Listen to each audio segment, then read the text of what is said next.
Hoy comenzamos con la primera lección del libro Estilo de vida de adoración, el capítulo 1, lección número 1. Y antes de hacer este estudio, quiero hacer una oración para pedir la unción del Señor. Señor Jesús, muchas gracias por quién eres en nuestra vida.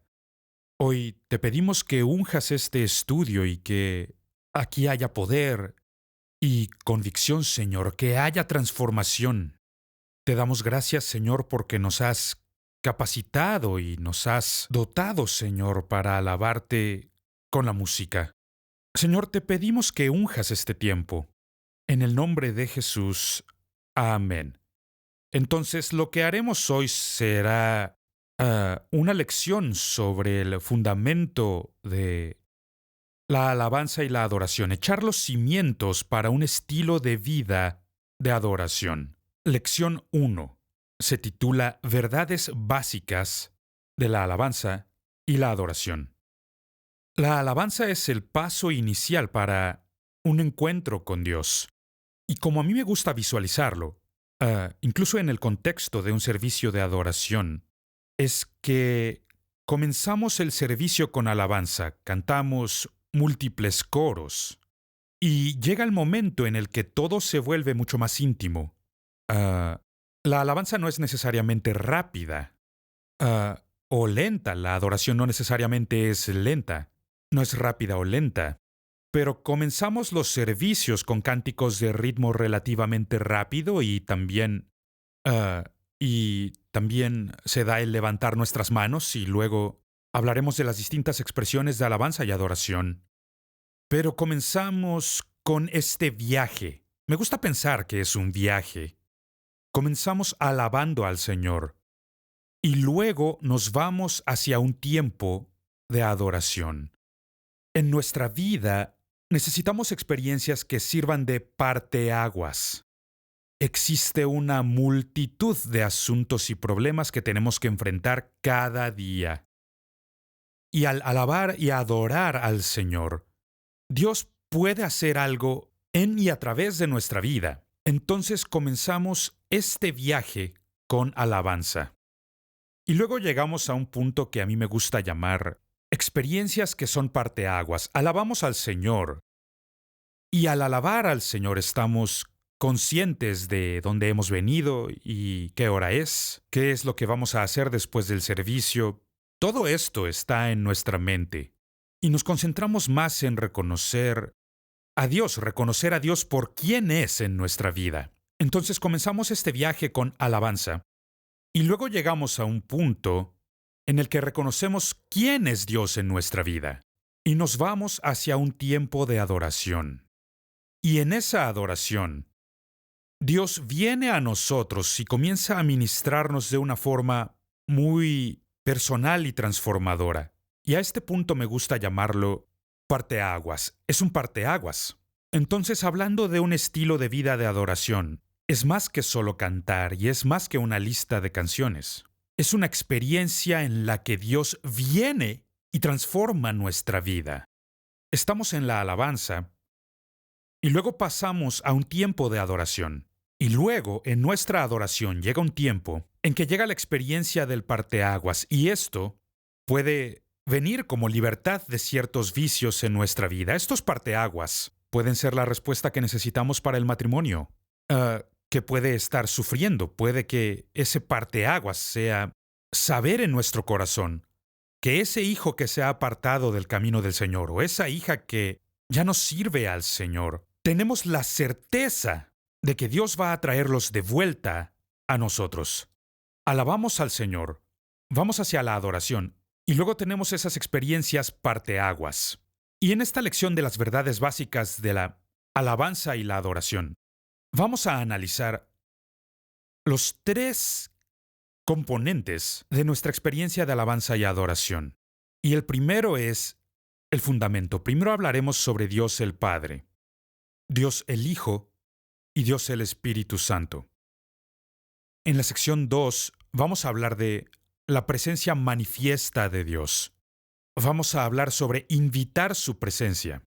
Vamos a hablar de la visión de Isaías como un patrón para la adoración. Y por último hablaremos sobre la gloria del Señor.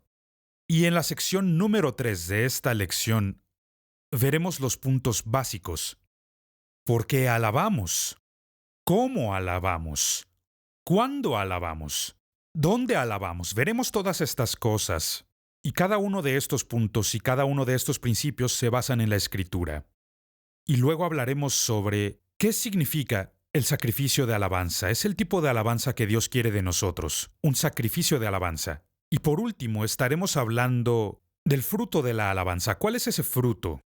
Bien, vamos a comenzar. Verdades básicas de la alabanza. La alabanza es el paso inicial hacia un encuentro con Dios.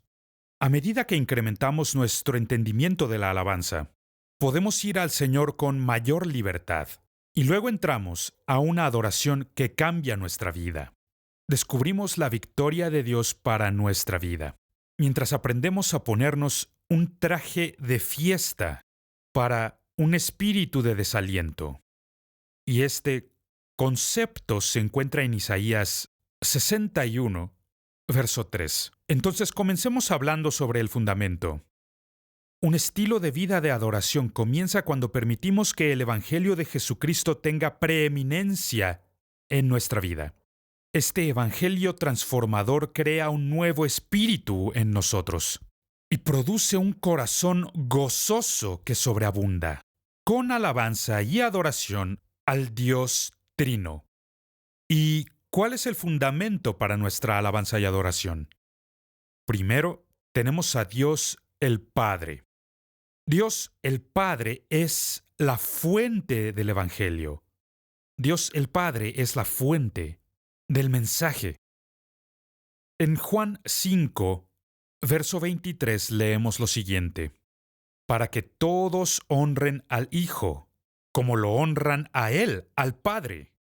El que se niega a honrar al Hijo, no honra al Padre que lo envió.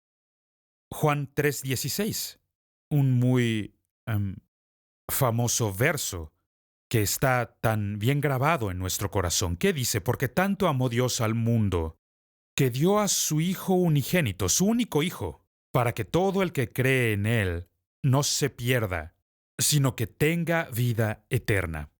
Entonces, al analizar el fundamento de la alabanza y la adoración, Dios el Padre, Él es la fuente del Evangelio. Dios el Padre es la fuente del Evangelio.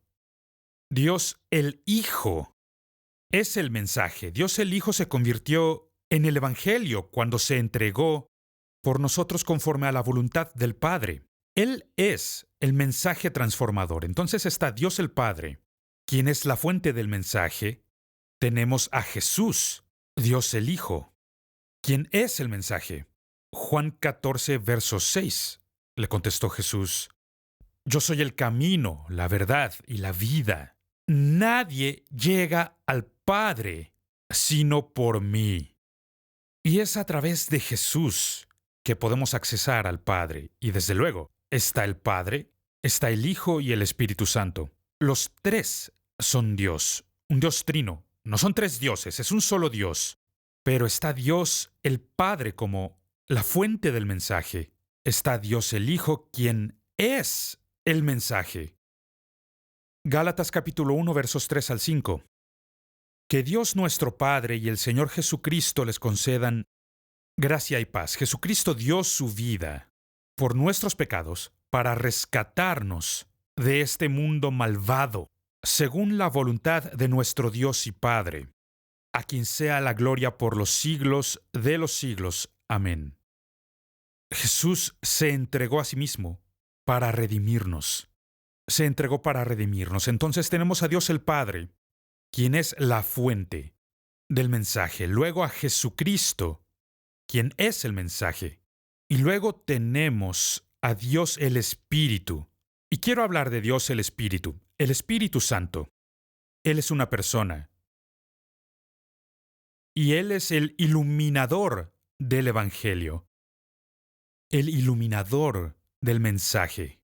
En mis tiempos, y esto es algo que no estoy seguro si se sigue haciendo, pero tomábamos fotos y la La metodología era de diapositivas. Tomábamos fotos, las revelábamos y luego teníamos diapositivas. Y estas eran de la mejor calidad para revistas o periódicos y otros medios impresos. Diapositivas. Y yo recuerdo, al crecer, teníamos un proyector de diapositivas y poníamos ahí las fotos y las proyectábamos en la pared y la familia podía verlas. Y sabes, me puse a pensar sobre estas diapositivas y verdaderamente es un excelente ejemplo que ilustra lo que intentamos enseñar aquí. Si tomas la diapositiva, hay una imagen en la diapositiva. Si la sostienes abajo, es muy difícil ver qué es lo que contiene esta diapositiva. Pero si tomas la diapositiva y la sostienes arriba, a contraluz, el mensaje de esa diapositiva, la foto, la imagen que está ahí se hace más clara. Y al acercar esta diapositiva cada vez más y más hacia la luz, la imagen se hace cada vez más y más visible. Bueno, es exactamente lo mismo en nuestra relación con Cristo. Mientras más permitimos a su Espíritu Santo brillar a través de Jesús, Jesús se hace cada vez más una realidad en nuestra vida. Dios el Espíritu, Él es el iluminador del mensaje. Romanos 8:9. Sin embargo, ustedes no viven según la naturaleza pecaminosa, sino según el Espíritu, si es que el Espíritu de Dios vive en ustedes. Y si alguno no tiene el Espíritu de Cristo, esta persona no es de Cristo. No es de Cristo. Segunda de Corintios 5:17. Por lo tanto, si alguno está en Cristo, es una nueva creación. Lo viejo ha pasado. Ha llegado ya lo nuevo. Dios el Padre, Él es la fuente del mensaje. Jesucristo es el mensaje y Dios el Espíritu, Él es el iluminador del mensaje, el iluminador de Cristo, quien se hace una mayor realidad en nuestra vida. Veamos algunos pasajes más. El Espíritu de Cristo produce fruto, o sus atributos en los cristianos. Gálatas 5, 22 y 23. En cambio, el fruto del Espíritu es amor, alegría, paz, paciencia, amabilidad, bondad, fidelidad, humildad y dominio propio. No hay ley que condene estas cosas. El divino consejero distribuye dones entre los cristianos. A unos Dios les da por el Espíritu palabra de sabiduría, a otros por el mismo Espíritu palabra de conocimiento, a otros fe por medio del mismo Espíritu, y a otros, y por ese mismo Espíritu, dones para sanar enfermos, a otros poderes milagrosos, a otros profecía, a otros el discernir espíritus, a otros el hablar en diversas lenguas, y a otros el interpretar lenguas. Todo esto lo hace un mismo y único Espíritu, quien reparte a cada uno según Él lo determina. Y por último, hablando sobre Dios el Espíritu Santo. El Espíritu Santo produce filiación. Y este pasaje me encanta. Romanos capítulo 8, versículos 14 al 16. Porque todos los que son guiados por el Espíritu de Dios son hijos de Dios, y ustedes no recibieron un espíritu que de nuevo los esclavice al miedo, sino el Espíritu que los adopta como hijos. Y esto es algo que me fascina. Yo soy un hijo del Dios Todopoderoso. Y les permite clamar Abba Padre. ¿Qué significa Abba Padre? Significa papi o papá. A la fecha puedo llamar a mi padre, quien tiene 88 años, papá. Papá. Me encanta cuando mis hijos me llaman papá. Me gusta cuando mis nietos me llaman papa. Abba Padre. El Espíritu mismo le asegura a nuestro espíritu que somos hijos de Dios. Romanos 8, 14 al 16. Dios el Padre es la fuente del mensaje. Dios el Hijo es el mensaje. Y Dios el Espíritu Santo, Él es el iluminador del mensaje. Ahora, hablemos sobre la presencia manifiesta de Dios. La presencia manifiesta de Dios. Como líder de alabanza, hay una frase que se repite y me parece muy poco apropiada. Como líder de alabanza tengo que guiar a la gente a la presencia de Dios. Y yo no estoy de acuerdo. La Biblia es clara. Estamos continuamente en la presencia de Dios, donde sea que estemos, si somos creyentes y le hemos hecho Señor de nuestra vida. Entonces, el Espíritu de Dios y su presencia va con nosotros. Entonces, como líder de alabanza, no necesariamente llevo a la gente a la presencia de Dios. La gente ya está en la presencia de Dios. Lo que hago como líder de alabanza es hacer que ellos estén conscientes del Dios que ya está en ellos.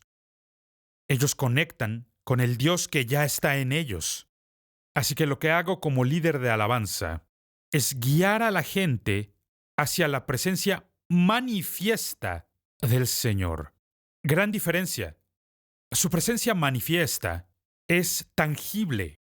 Es un encuentro perceptible en el corazón y lleva consigo un gran sentido de su cercanía y abrazo. Este encuentro permite que nuestra vida sea transformada y que se alinee con su palabra en mayor medida. El estar llenos de su espíritu puede incrementar nuestra sensibilidad hacia su presencia. El estar lleno de su espíritu es algo que está disponible para todo creyente que pida esta dimensión de su presencia manifiesta. ¿Y qué es lo que hago como líder de alabanza? Ayudo a la gente a contactar con el Dios que ya está dentro de ellos, tener un encuentro con la presencia manifiesta de Dios. Ya hemos hablado de este viaje que comienza con la alabanza, que lleva a la adoración, y de la adoración va a una experiencia parteaguas. Y como líder de alabanza, lo mejor que puedo hacer, sea a través de una canción o a través de una exhortación o la lectura de la Biblia, es hacer que la gente esté consciente del Dios que puede cambiar sus vidas. Más que cualquier cosa, no hace falta una canción o sentirse bien. Lo que necesitamos es que el Señor transforme nuestra vida. Invitar su presencia. Ahora, quiero ver una porción de la Escritura que pueda darnos un patrón para la adoración. Y este se halla en Isaías capítulo 6. Isaías capítulo 6. En este capítulo vemos a un hombre en presencia del Dios Todopoderoso. Una muestra de esa presencia manifiesta se acompaña de una manifestación física. Y hay 6 puntos en este pasaje de la Escritura que creo que establecen un patrón de la adoración para nuestra vida. Comenzamos con Isaías capítulo 6, versículo 1. En el año de la muerte del rey Usías, vi al Señor, excelso y sublime, sentado en un trono. Las orlas de su manto llenaban el templo. Por encima de él había serafines, cada uno de los cuales tenía 6 alas, con 2 de ellas se cubrían el rostro, con 2 se cubrían los pies, y con 2 volaban, y se decían el uno al otro: Santo, Santo, Santo, es el Señor Todopoderoso. Toda la tierra está llena de su gloria. Verso 4. Al sonido de sus voces se estremecieron los umbrales de las puertas, y el templo se llenó de humo. Entonces grité: ¡ay de mí, que estoy perdido! Soy un hombre de labios impuros, y vivo en medio de un pueblo de labios blasfemos. Y no obstante mis ojos han visto al Rey, al Señor Todopoderoso. Verso 6. En ese momento voló hacia mí uno de los serafines. Traía en la mano una brasa que con unas tenazas había tomado del altar. Con ella me tocó los labios y me dijo: mira, esto ha tocado tus labios. Tu maldad ha sido borrada y tu pecado perdonado. Y el versículo 8 dice lo siguiente: entonces oí la voz del Señor que decía: ¿a quién enviaré? ¿Y quién irá por nosotros? Me encanta que sea en plural, nosotros. ¿Por qué? Por el fundamento del que ya hablamos. Dios, Jesús y su Espíritu Santo. ¿Quién irá por nosotros? Y respondí: aquí estoy, envíame a mí. Verso 9. Él dijo, ve y dile a este pueblo. Así que yo creo que este capítulo nos pone un patrón para la adoración. Y el primer punto, son 6 puntos, pero el primero de ellos es una visión de Dios, adoración y un sentido de su presencia. Para que nosotros podamos entrar a una adoración que verdaderamente cambie nuestra vida, una adoración que nos transforme, es necesario que tengamos un encuentro con Dios. Necesitamos una visión de Dios. Isaías 6:1. En el año de la muerte del rey Usías, vi al Señor, excelso y sublime, sentado en un trono. Entonces, el primer paso es una visión de Dios. En segundo lugar, debe existir una confesión en humildad y un espíritu de arrepentimiento. No hay nada que nos impida estar en la presencia del Señor como el pecado. El pecado es uno de los grandes inhibidores de nuestra alabanza y adoración a Dios. No hay nada peor que el pecado. No hay nada peor que dirigir alabanza y adoración sabiendo que hay pecados no resueltos en nuestra vida. Confesión en humildad y arrepentimiento, un espíritu de arrepentimiento. Número 1, visión de Dios. Número 2, confesión en humildad y espíritu de arrepentimiento. Número 3, perdón y purificación. Isaías 6:7. Con ella me tocó los labios y me dijo, mira, esto te ha tocado. Tu maldad ha sido borrada y tu pecado perdonado. Debe existir perdón y purificación en nuestra vida si es que queremos ser efectivos dirigiendo alabanza, si queremos entrar en una adoración que nos transforme. Luego, punto 4, instrucción. Entonces oí la voz del Señor que decía, ¿a quién enviaré? ¿Quién irá por nosotros? Instrucción. En muchas ocasiones preguntamos al Señor, Señor, ¿qué es lo que quieres que yo haga? ¿Qué es lo que tú deseas de mi vida? ¿Qué es lo que quieres que yo haga? Sin atravesar los primeros pasos, primero necesitamos un encuentro con Dios. Posteriormente, una confesión. Tenemos que confesar nuestro pecado. Si hay algo en nuestra vida que no esté alineado con la palabra de Dios, hay que confesarlo. Y hay que arrepentirnos. En tercer lugar, hay que dejar que el Señor nos perdone y nos purifique de esos pecados. Y luego viene la instrucción. Isaías 6, la primera parte del versículo 8 dice, entonces oí la voz del Señor que decía, ¿a quién enviaré? ¿Quién irá por nosotros? Número 5. Necesita haber dedicación, sacrificio y ofrenda. Y respondió, aquí estoy, envíame a mí. Y por último, el sexto paso en este patrón de la adoración, la comisión. Nuestra experiencia de adoración puede ser un vehículo para compartir nuestro encuentro transformador. Esto lo vemos en Isaías 6, verso 9, que dice, Él dijo, ve y dile a este pueblo, oigan bien, pero no entiendan. Miren bien, pero no perciban. Ve y dile a este pueblo. Como líder de alabanza, la cosa más importante que yo puedo hacer no es necesariamente cantar canción tras canción o estar en el tono correcto, que el mensaje fluya y los temas estén alineados. La mejor cosa que yo puedo hacer es que a través del mensaje de la canción, la gente pueda llegar a estar consciente de la presencia manifiesta del Señor y que sus vidas puedan ser transformadas.